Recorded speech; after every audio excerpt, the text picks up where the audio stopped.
Hey, you guys. I know it probably has been like a while since you seen me on here, but today I have a little breakfast mukbang. I got some really creamy, nice, hot, steamy grits here. I've got some skillet toast that I just kind of made it like, oh, look at the grits on the bottom of that. Yeah, I just kind of made, like if I like, say if I was like making French toast. And I have some pepper salad here. And I have 3 over easy eggs. No, you guys are kind of far away. I'm gonna scoot back here. And I want you to see my face. So, how's everybody doing? I don't know. I think I've been doing. Oh my God, these grits are like. This is not even. Look at that. Look how hot and steamy. They're so good. But you know what? Actually, when I was coming up, we weren't allowed to have eggs like this. We weren't allowed to have over easy eggs and stuff like that. I don't know why. We just always got scrambled or something. Probably because they were so awesome and it takes, maybe a couple extra seconds to make 3 or 4 individual eggs than it does to put 12 eggs in a container. I mean, because there was a lot of us. So when I got older and, I became, first, I actually started off in dish. Before I became a chef, I started off in dish. I hated it. I was working at Golden Corral in my city. Oh my God. Yeah, I was working at Golden Corral in my city. I hated my job. I hated it. But for like the first 3 months I worked there, all I did was dish like 45 hours a week. Just a disgusting job. And then they asked me, did I want to cut meat, aka be a butcher? Yeah, I do. See, back then I was like really into myself. I didn't really talk to a lot of people or hang out a lot. And it was kind of like one of those things, yeah. I'll be a butcher because out of the 8 hours I'm here, I'm by myself.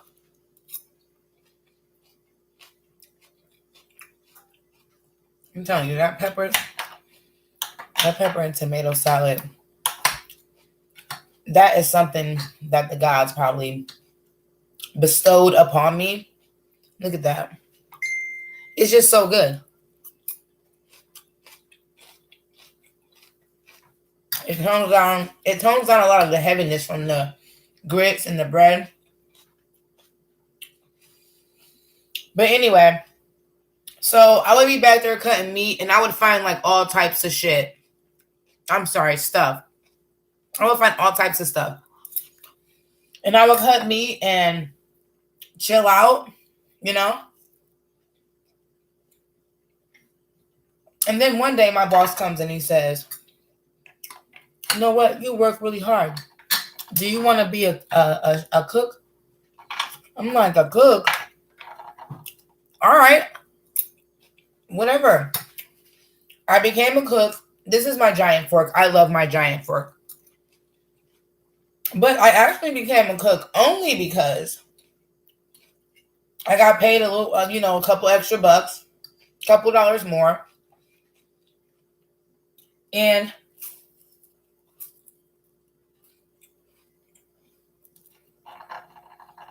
oh, that's how you know they're good. You see that dripping down from the egg there? So good. So I get on the line. I'm working with a whole bunch of they were really awesome guys and they were really great cooks and they were all, like Hispanic and stuff. And they really taught me a lot. They really did. We were really a team and I worked there on and off probably for about 4 years. And when I finally got done, I went to another restaurant and it was just so different, but all the same things that I learned, because at my next restaurant, I became a chef then. But being a cook and then washing dishes first, dishes are very important in any restaurant. But having that team and just having that support, that was really good. That was really important. I mean, we yelled at each other, we screamed. I mean, we were pretty hard on each other and we were really good. So then I go to my other job and I'm horrible at that job. It was just so much faster than what I was used to. And before I knew it, it wasn't that I couldn't do it, because of course I could. But it was more the lines of like, I just was not prepared. I was kind of arrogant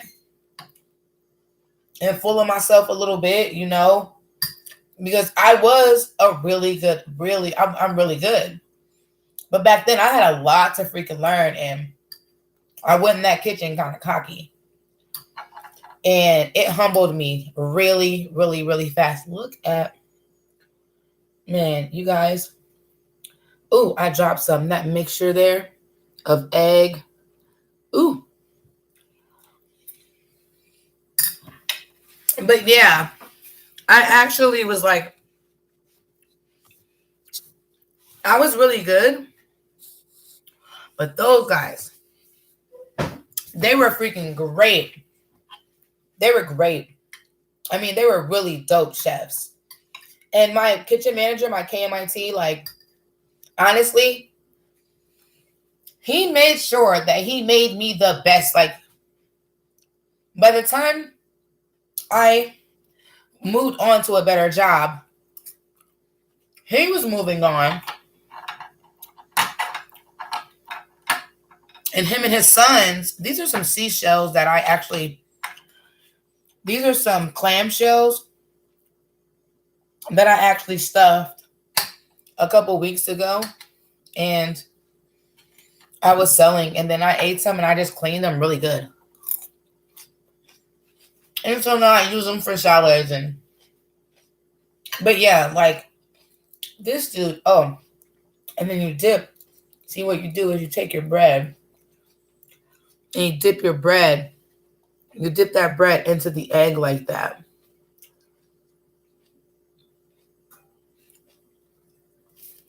Oh, it's so good. But you know what? Honestly, it was really hard being a woman and being a chef, because, listen, chefs have really big egos.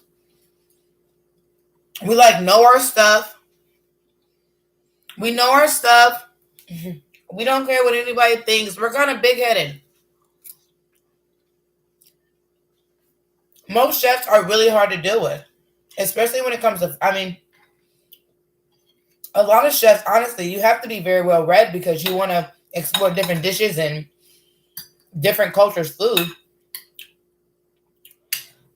But I can honestly say, like,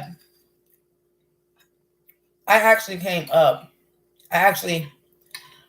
was coming up under some really dope chefs. Look at that. That's all egg, over easy. Oh, a nice drip.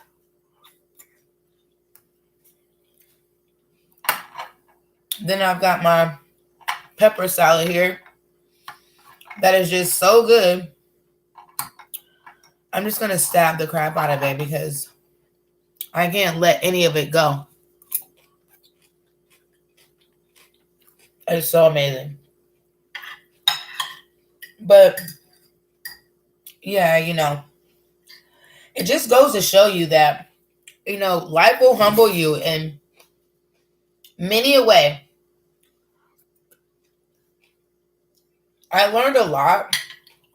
And now that I'm older and I've been cooking for so long and my hands are tired and my thumbs are all sore, and now it's like, I kind of want to be the boss, and I want people to use my recipes you know, and I can sit at home and tell them, like, hey, that looks amazing. Thank you so much for coming in, clocking in today. You're great. You know, stuff I wanted to hear when I was in the kitchen. Ooh.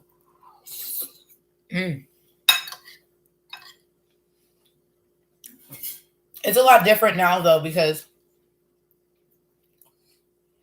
when I first became a chef, I loved it. Like, everything about it. I loved the people that I was meeting. Just everything, you know? And then one day people just took value and love and integrity out of food and just made it like this thing. You know, nobody stops and takes the time to make like a meal anymore. Everybody wants quick meals so they can be on the go. A lot of people, a lot of us buy a lot of fast food and stuff like that. And honestly, it's like the best thing about cooking at home and making a family meal is that you get to eat it with your family. And none of us have that anymore.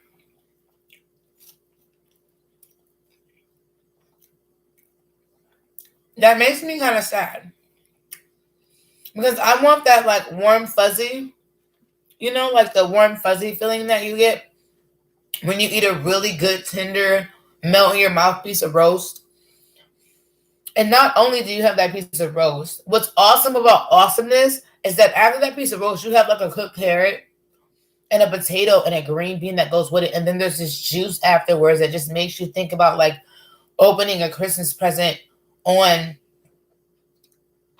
Super Bowl Sunday. It's just like everything you ever dreamed about that was good is all wrapped up in this little bit of juice from this roast that your grandma made on a regular Sunday at her house. And after 3 bites, you can still keep going. And of course, you're not full yet, but it's so smooth and so tender and it goes down so good. It's like automatically after I eat this, I need like some apple juice or something like that. Maybe even something really fizzy, like a Fanta, like a grape Fanta.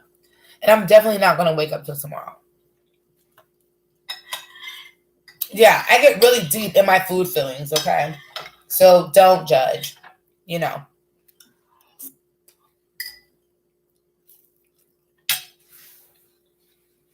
But no. I often always say that most people in life don't never get to know you. They'll never get to know what you're really about or your true feelings or anything like that. The only thing that you can hope is that something that you say to them maybe sticks to them. Or maybe it doesn't stick to them, but they say it to somebody else because it just fits. And then it sticks to that person. Like sometimes people ask me, well, how do you know this? How do you know that? And sometimes the simple answer is I read a lot. But sometimes it's like, because, hey, I went through that, And I know that there's a light at the end of that tunnel and that everything's going to be okay. I mean, yeah, it's really cruddy right now when you're going through everything and when you're feeling like there's nothing else left. Food, I love food because it's like an icebreaker. It's almost like kids pictures. If you're just meeting somebody or like you're at an orientation at your job and you don't really know what to say something about your kid and watch how many people chime in and say, hey, you know what? My daughter does that. Or my son. Well, you know what? The other day, my son, and that's an automatic icebreaker. That's like art or a certain type of music that, a lot of people listen to. It's an icebreaker, and it's just like, just go for everything. Don't be afraid to be yourself in crowds. Don't be afraid to stand out. I used to be afraid to. I used to be afraid to stand out. I'm not afraid to stand out anymore. Like I already stood out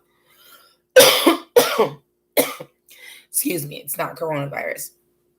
It's hominy, aka grits. But I used to not want to stand out, and it was kind of impossible because my last name's Habibula. So it's like I'm not gonna fit in with the Johnsons and stuff. I'm not going to, because like my name's 2 syllables. Well, 3.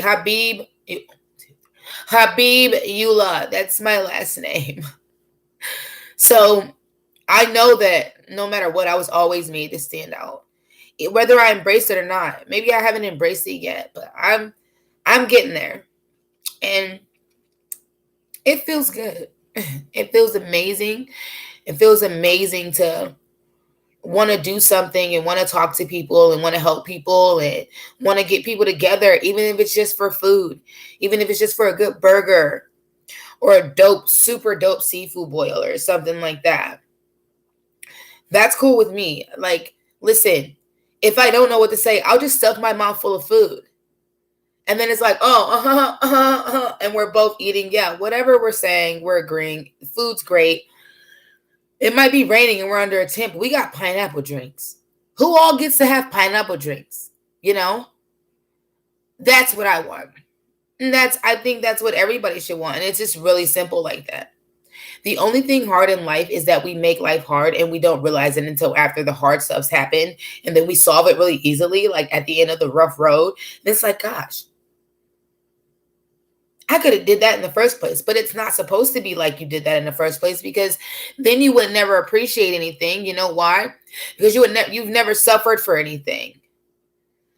You've never had to have hardship or go through anything. And one thing I also don't like is that, you know, I'm very confident in myself, and I feel like that this is going to take me somewhere, but I'm never going to be too big for my britches. Do you understand? Like, I'm never going to be one of those people that are like, hey, well, I'm doing this and I'm doing that. Listen, I want all my people to do it. I want everybody to do whatever they want to do. Like, when the world's happy, everybody's going to be happy. Yeah, we want that. We want that. We want everybody to be happy. We want everybody to feel fulfilled. And let's rub our elephant. We want them to be happy and be fulfilled and want whatever they want. Because, you know, elephants are an omen. Elephants are an omen. And if their tusk is facing outward, this is my favorite one because his tusk is broken, and there's 2 more. But if his tusk is facing outward, that means he's protecting you. And if he's facing inward, that means that you're at peace. And right now, mine is kind of like that.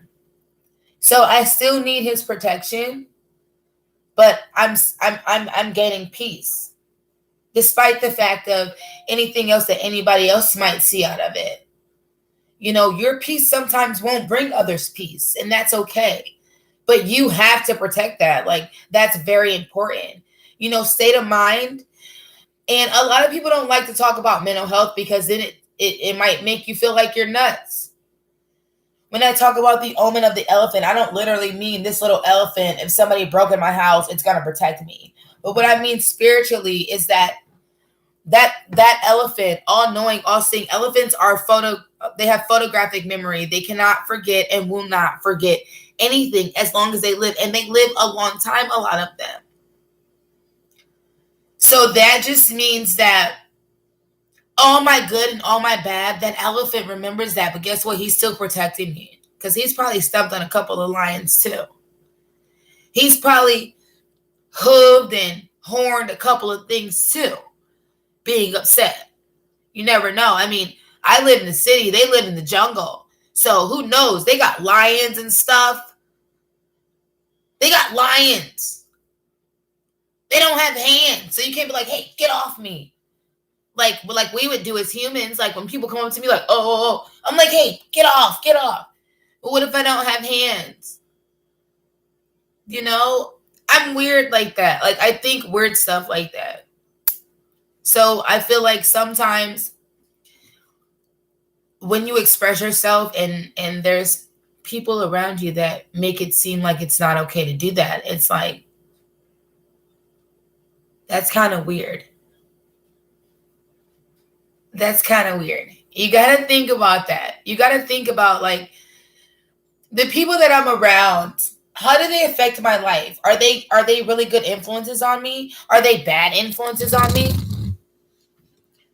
How do they affect my life and my 5 year, 2 year, 1 year, 6 month, 1 month, 3 weeks, 1 week, 2 day plan? How are they, holding these truths of mine to be self-evident? Because in all your turmoil and trial, you still love somebody. You still love somebody, and somebody still loves you. It might not be the person that you love, but somebody does.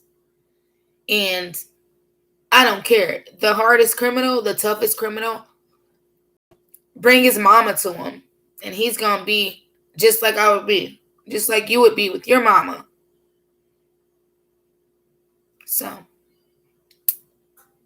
everybody deserves to express themselves, because expression is very important. Like, holding stuff in and feeling bad and stuff, that's not good. We were all made to be expressions. We were all great manifestations of something greater. We're all walking universes. We're creators and stuff like that. Believe it or not, we are. So whatever I want, I have to think of it. That's it. Of course, I have to put the footwork in, but haven't I always had to put footwork in for everything? Nothing's actually just handed to you. You have to go down. Even if you're getting something free, you got to go down, sign your name, fill some paper, stand in a line. There's a task at hand. So, yeah, I feel like, that's important. Let people express themselves. And if you don't like the way they express themselves, then that means you just remove yourself. You don't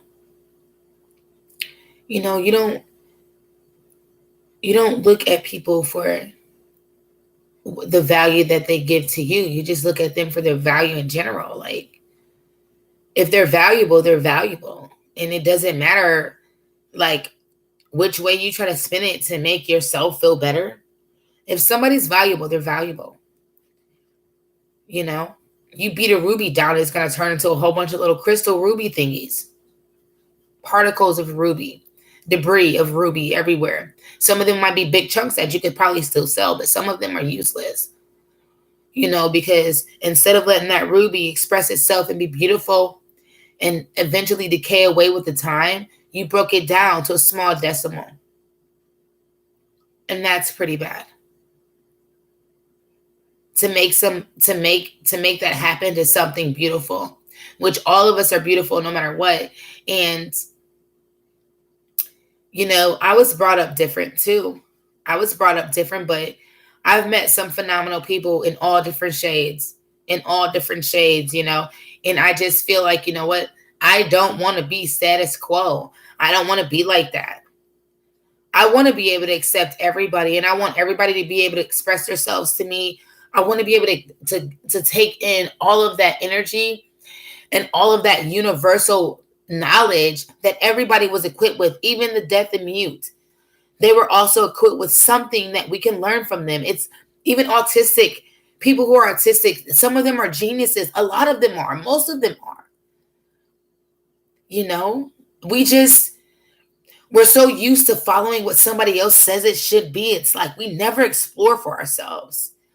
I used to not like that about myself. I hated the fact that I would not explore for myself, or that, somebody would tell me something, I'm like, oh yeah, dang, that's messed up. Instead of being like, hey, where'd you hear that from? I want to read it too. I want to see who said this. I want to hear it from the horse's mouth.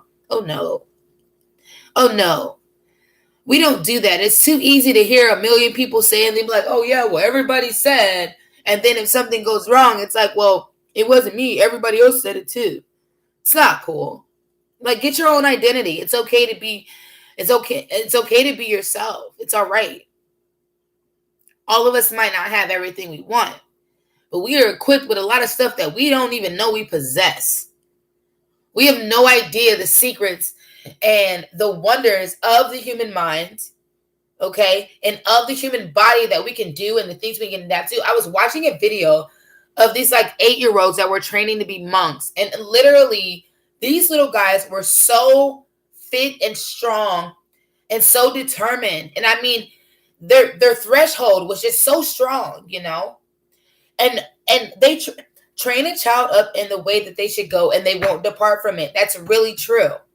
Because these guys are going to grow up and they're going to be living in monks. They're going to be monks and they're going to be living in monasteries and doing some of the most amazing things in the world and being able to see and do things mentally that none of us will ever probably be able to fathom even doing or even begin to try to even fathom or read to do. It just goes like that.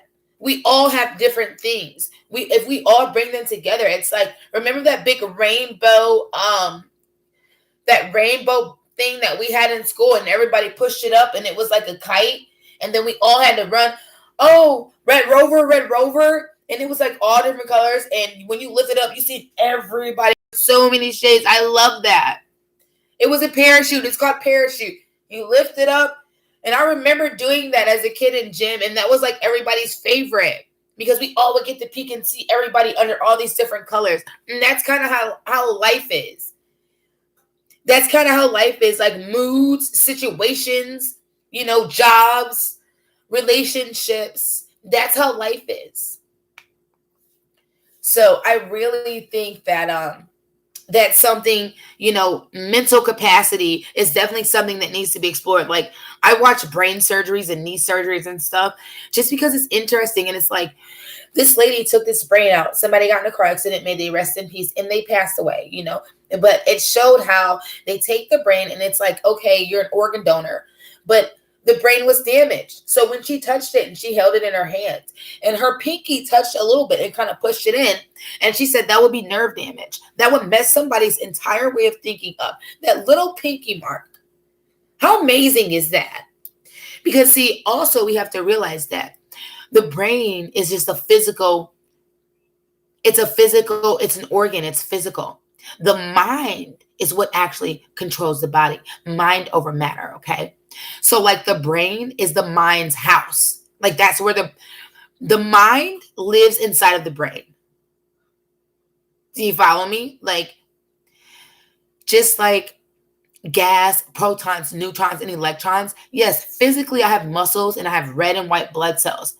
But microscopically, the things that you can't see are like the nucleus, the protons, the neutrons, the electrons, the hydrogen gas, the carbon monoxide. All that stuff lives inside of those physical dwellings.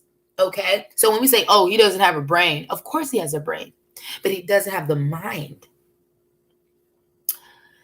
Think about that, you guys. I'm out of here.